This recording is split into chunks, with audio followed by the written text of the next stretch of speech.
बरियारी रे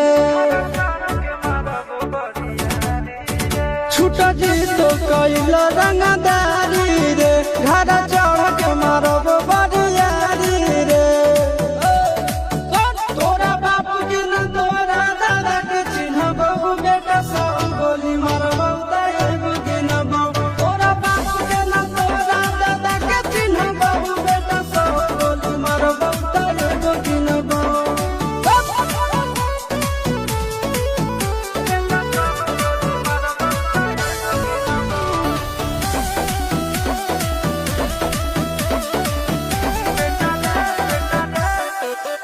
बेटा रे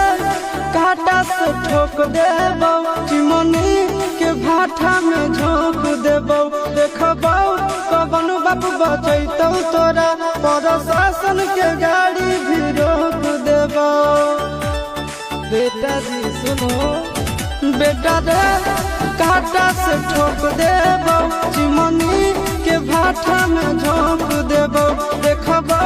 कवन बाप बचैतौ तोरा प्रशासन के गाड़ी भी रोक देबौ तोरा जैसन के हम खड़े खड़े गिनबौ बेटा सब गोली मारबौ तैयार गिनबौ तोरा बाप के न तोरा दादा के चिन्हबौ बेटा सब गोली मारबौ तैयार गिनबौ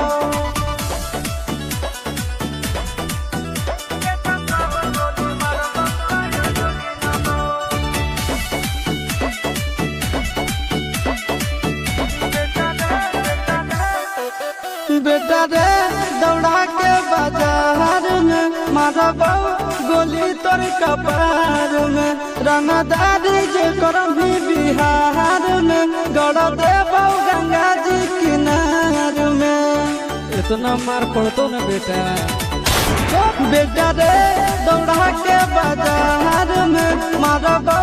गोली तोर कपार में रंगदारी जे करभी बिहार में गड़ देबौ गंगा जी किनार में कहो चिंटू आशीष के कारण सुनाबौ बेटा सब गोली मारबौ तैयार गिनबौ तोरा बाप के न तोरा दादा के चिन्हबौ बेटा सब गोली मारबौ तैयार गिनबौ